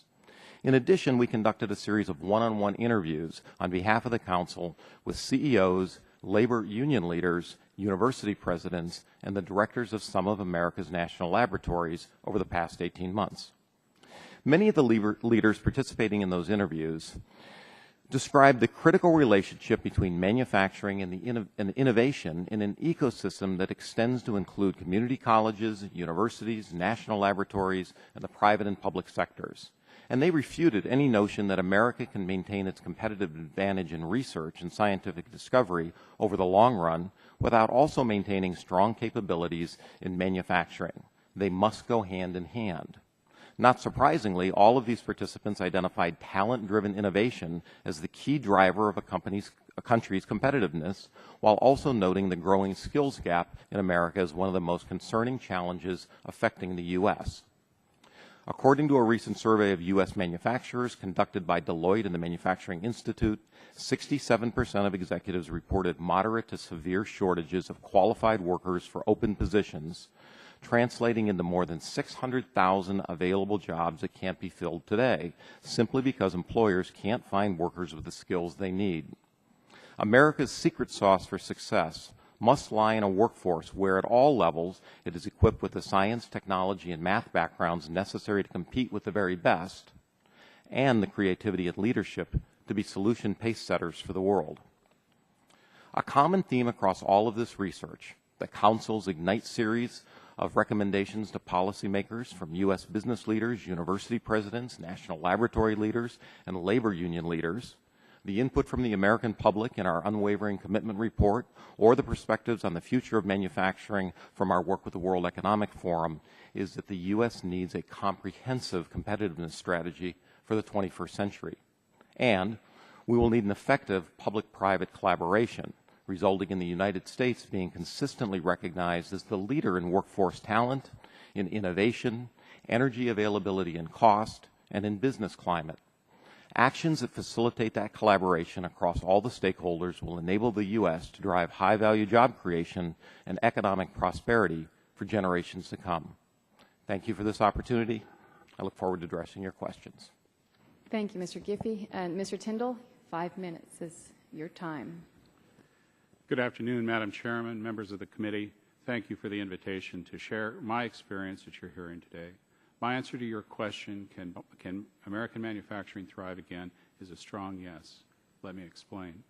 My organization, the North Carolina Biotechnology Center, was mentioned in Congressman Butterfield's opening remarks. We're a state-funded nonprofit that works to create an environment conducive to innovation, company creation, recruitment, and growth, resulting in biotech jobs. Critical to the biotechnology industry is biomanufacturing. These factories make some of our most advanced therapies, and the handling is specialized. Process technicians may have associate's or bachelor's degrees. Engineers develop new processes and maintain the plants, and virtually all of these facilities employ individuals with varying education levels from certificate to PhD. These are great jobs. Salaries begin around $30,000 for a high school graduate with some additional training and go on to top 6 figures. The average salary for all biotech jobs in North Carolina is more than $75,000, approximately twice that of our private sector. So how did North Carolina create these jobs? As biotechnology was being developed some 40 years ago, North Carolina's economy revolved around tobacco, textiles, and furniture, industries in decline. In 1984, the North Carolina Biotechnology Center was created to support biotechnology research, business, and education across the state for long-term economic development. North Carolina has taken a consistent and systematic approach to biotech job creation. We fund researchers to develop ideas with commercial application. We help spin ideas out of universities, and we work with partners, notably the North Carolina Community College System, public and private universities, and industry. Today, some 58,000 people work at about 500 North Carolina biotech companies. Of these, 18,000 to 20,000 work in manufacturing. In addition, the state's biomanufacturing companies showed modest growth since 2002 and are projecting 6.2% annual growth between 2011 and 2014. To meet the growing workforce demands, the state established a sector-specific training consortium in 2006. This partnership, called NC BioImpact, combines the resources of North Carolina's university and community college systems with industry expertise to form a unique academic, industry, and government collaborative. The practical impact is that multiple companies have located their biomanufacturing facilities in the state, at least in part because of the comprehensive training capabilities of the NC BioImpact partnership. Across the board, site managers from companies like Novartis, Merck, Biogen IDEC, and others are able to fill almost every entry-level vacancy from within North Carolina. Finally, how does North Carolina's challenge from the early 1980s reflect the challenge in the United States faces today? First, we need a strong pipeline of products in order to increase manufacturing jobs. Second, training programs must produce workers who are job-ready day one. Third, we must recognize that other countries are beginning to affect our competitiveness in this sector. Increasing manufacturing jobs requires a culture of innovation. Quite simply, more ideas in the pipeline provide more chances for a product to be developed to a point of manufacture.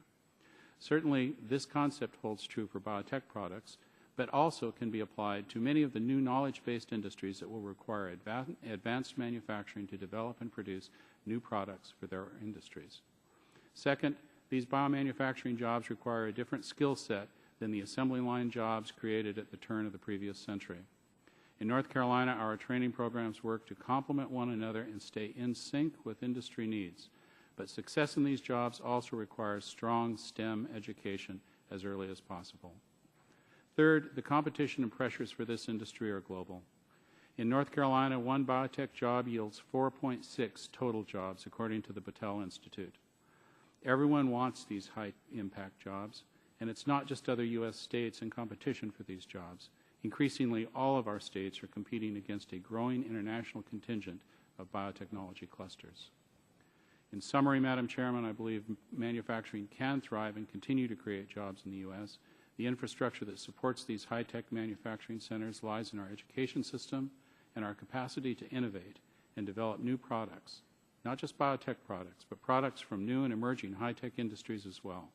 Strengthening math and science education, linking workforce training programs with industry, and consistently supporting innovation will continue to improve the environment necessary for the creation and manufacture of specialized biotechnology and other technology-based products here in the U.S. Thank you, Madam Chairman and committee members, for the opportunity to speak with you today. I'm happy to answer questions. Thank you, Mr. Tyndall. I now recognize myself for 5 minutes of questions, and I would like to start with Mr. Giffey, but I'm going to open this question up to anybody on the panel. I believe that the people who are most hardest hit by the economic downturn right now are women in the workforce. There's no question that they're being hit the hardest. But I've also met a bunch of women who are now in manufacturing, and they're very enthusiastic, they're optimistic, and I understand that you've done a study on women in manufacturing, Mr. Giffey, and I was wondering if you could share some of your information or your thoughts specifically about women in manufacturing. Well, women in manufacturing represent an incredible talent source that, unfortunately, American manufacturers have inadequately tapped into thus far. American manufacturers are pursuing the best talent in the world, and they are pressed to fill their job openings, they're pressed to fill their management ranks with outstanding talent. Unfortunately, today's education system, counseling approaches often result in women not pursuing careers in both science, technology, math, engineering degrees that are necessary, technical degrees that are necessary, and often opt out of a potential career in manufacturing much earlier in their life than would be necessary. This results in manufacturers, unfortunately, not getting access to that incredible talent and workforce.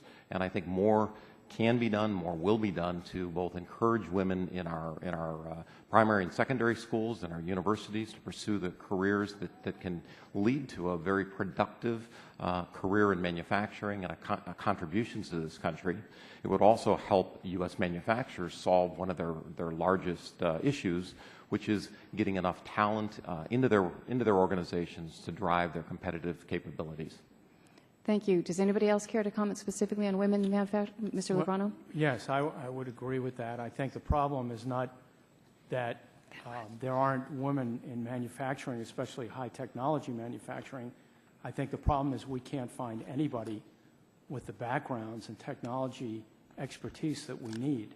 I think there would be absolutely no hesitation on hiring women if we could find qualified women to come into the company. Thank you. It seems to me the manufacturers I have met, the women are entrepreneurial, and they are recognizing their opportunities there, and they're bringing their own great ideas into the sector. So if nobody else cares to comment on that, I'll move to Dr. Atkinson. You state that the country can restore its manufacturing competitiveness if we adopt the right set of policies in the tax, trade, talent, and technology arenas. Why do you believe the changes you suggest to these policies will restore our competitiveness? Have they been proven elsewhere? Well, I think they have. If you look at the change in real manufacturing output as a share of GDP, the worst 4 countries in the world are United States, Spain, Italy, and Great Britain. Spain and Italy, we all know about having real serious problems now, and Great Britain has had, I think, very serious problems. There are lots of countries that are high-wage countries that have not lost manufacturing. Sweden, for example, Germany, a number of other countries that have actually been able to perform quite well. And many of those countries have taken all 4 of those steps. The overall tax rate in the non-U.S. OECD now is 10 percentage points lower than the United States. And These countries have put in place very high R&D tax credits. You look at a country like France, for example, where their research and development tax credit now is 6 times more generous than the U.S. credit. So they've put in place these kinds of incentives. A program that we are big fans of, or a country I should say, is Germany. They've really been able to get high value-added, high-tech manufacturing, compete against the Chinese, and there are a number of different reasons, but 2 of them, they have a great apprenticeship program. They take workers and they train them in partnership with colleges, community colleges, institutes, and companies. And the second is they have a wonderful system of what are called Fraunhofer Institutes. These are 59 centers that are co-funded 2/3 by industry and 1/3 by the government, located at or near universities that work with particularly middle-sized companies like the kind of company Mr. Lubrano was with. And those have had success as well. So I think when you look at all of those factors together, high-wage countries can be successful. Thank you. Mr. Lubrano, you testify in support of trade agreements because we carry trade surpluses with the countries where we have trade agreements in place. Why do we have a trade surplus in manufactured goods with those countries? Why do we? Yes. We would have those trade surpluses in areas where we're primarily technology-driven. Basically, what has kept our company surviving and competitive in places is the intellectual property we have and the technology we have. We are doing things today with materials, for example, the hard drive industry, that 2 or 3 years ago were considered impossible. We've gotten completely out of the box, broken the box, and are doing things with metals, plating technology, process technologies that 3 years ago people would say, you can't do that, including a lot of products now for storage, lithium-ion hybrid batteries for automobiles, developed a new material system that's patented. So intellectual property, as you've heard before, is a huge driver that gets us to those surpluses. Thank you. I agree with you on that point. And now my time has expired, so I recognize Mr. Sarbanes for 5 minutes. Thank you, Madam Chair. I was looking at these reports. We got a bunch of these reports here. The U.S. Manufacturing Competitiveness Initiative. So there was one from CEOs. There's another one from labor. There's a third. And I was looking at some of the recommendations that were included. The one from the CEOs optimistically says that they conveyed an opinion overall that the U.S. had the resources, capabilities, and will to be the most competitive manufacturing nation in the world in the 21st century, given a new approach to setting public policy.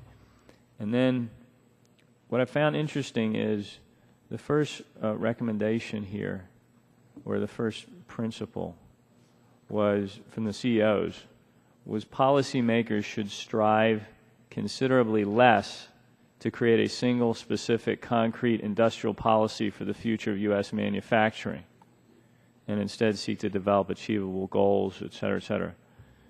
And then I was looking at the one from labor, and their first recommendation on developing a U.S. manufacturing strategy was to form a council on manufacturing policy to lead the development of a U.S. manufacturing strategy through constructive dialogue between management, labor, educators, and policymakers, and so forth. So I wondered if anyone who wants to could just comment on whether there's tension there in terms of whether we should really set a focused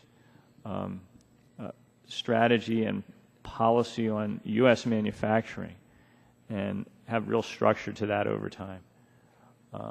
Or whether we should, as this other report said, strive considerably less to create a single specific concrete industrial policy for the future of U.S. manufacturing. We could go down the line if you want, Mr. Atkins. I think it's very dangerous to have a policy here without a real coherent strategy, and the word industrial policy has largely been given a bad name. Whatever you want to call it, if we don't have a coherent strategy, and we can't just rely on sort of expecting companies to do the right thing, just leaving them alone. One important reason, by the way, there's a skill shortage right now that everybody talks about, and companies complain about a skill shortage, is because companies themselves are investing half in training their workers than they did a decade ago. Investing half. So when you're investing half in training your workers, you're going to end up with a skills shortage. So I don't think that I think the real challenge here is we need to form real public-private partnerships and form a national industrial strategy. And that will clearly include things, if you will, from both sides of the aisle. It has to include regulatory issues, has to include tax issues, but it has to include real strategy about technology areas that we think we can be successful in, about how we're going to reorganize our workforce system and other things like that. I don't think what you mentioned, any of those things are mutually exclusive. I think the game has changed. And what's needed is a partnership, if you will, between government, labor, and manufacturing and the management of the manufacturing companies. 2009 was probably the toughest year of my career. And I've been doing this for about 40 years now. You're supposed to say I don't look it, but in any case, the cooperation with our labor force, our ability to move people around, the understanding from all sides about how important it was that we get through this thing together, and the government help. I'll give you an example. Rhode Island has a work share program. So it took all the resources we had and all the cooperation we could get, government, management, employees, to get through that period. And we did. A lot of companies didn't. But I think that's the kind of thing we're looking for going forward. So I don't see any of those things you mentioned in that report as mutually exclusive. Congressman, I was actually fortunate enough to do all of those interviews and benefited from being able to have those conversations with those CEOs, those labor leaders, university presidents, and lab leaders. I think they very much believe that the United States needs to come up with a comprehensive strategy. Collectively, I think they believe that industrial policy, because it has a fairly bad reputation, and the notion of picking winners and losers on a regular basis through government policy actions is not something that they believe makes sense. But creating a broad strategy that has tenets under it that allow American businesses to be most competitive on the global stage and creates a business climate that creates jobs, they were very much in agreement on. Maybe we can come back on a second. All right. The chair now recognizes Ms. Blackburn for her questions. Thank you, Madam Chairman, and thank you to each of you. As you can hear the bells, we've got votes, so we're going to do this quickly. I'm just going to give each of you a question that I would like to hear from you on. You can submit it in writing because I know Mr. Cassidy, we want to get his questions in before we leave. But we've talked about competitiveness. We've talked about information technology, and Mr. Lebrano, you just touched on that a little bit also. And what I would like to know is from each of you is, number one, when you look at that bottom line, and as you said, you've had some tough years, and we're learning to do things differently in our U.S. manufacturing base. When you look at your efficiencies, what percentage of your product, of your profit, are you attributing to the use of new information technologies? And then secondly, as we look at spectrum, and of course we're trying to get more spectrum auctioned so that you can use more of these technologies, how important is it to you to have more spectrum available for use of these new technologies in the marketplace? And I will yield back my time so that Mr. Cassidy can answer and you all can respond to me in writing. But thank you again for your participation with us. Thank you. To clarify, the gentlelady is only asking for responses in writing. Okay, so I'll recognize Dr. Cassidy now for his 5 minutes, and again recognize we are crunched for time. Y'all give me the hook when we got to get there, okay? I mean, I'm used to women telling me what to do. So to whoever feels most qualified, I'm struck again, as you heard my previous questioning, how natural gas and domestic oil and gas has from everything I read, contributed greatly to lowering input costs and otherwise improving the robustness of our manufacturing. If you will, directly contributing to tens of thousands of manufacturing jobs. Now, the President almost demagogues the issue, I hate to say that, because he continues to suggest that we can replace that sort of energy with what he calls renewables and not have a downside. Now, let me just give some statistics that we pulled up from the Energy Institute, that the federal electric subsidies per unit of production in 2010 dollars per megawatt hour for natural gas is 64 cents, for nuclear is $3.14, and for solar is $776 per megawatt hour. Now, it is, to me, laughable to think that if your input cost is based upon something which has to be subsidized at $776 per megawatt hour, that you can have the same sort of robust expansion of manufacturing in energy-intensive enterprises that we're currently having now. Gentlemen, would you all challenge that? Would you agree with that? What comments would you make? I would agree with you. Energy, as you know, manufacturers use about 1/3 of the energy produced in this country. In our manufacturing in particular, we use natural gas and electricity to a very large extent because we have to process metal and anneal the metal, and it's critical to our process. We need a comprehensive energy strategy which includes oil, gas, coal, and you can throw in some of the others, solar, wind power. But most of the... But unless that solar was subsidized, you would not, I presume you would not be able to afford to use it. We would not be able to afford So unless the taxpayer is willing to throw his or her money on the table, then frankly the input costs would be way too high. The input costs would be way too high. They would, if we had to pay that, we would be less competitive and there would be less jobs. So we're trying to pick ourselves up by the bootstraps, if you will, taxing ourselves to subsidize it so that you can use it at an affordable cost.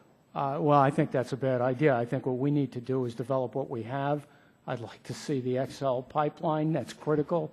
I'd like to see more development of natural gas through now let me cut you off just because I'm again about to get the hook. I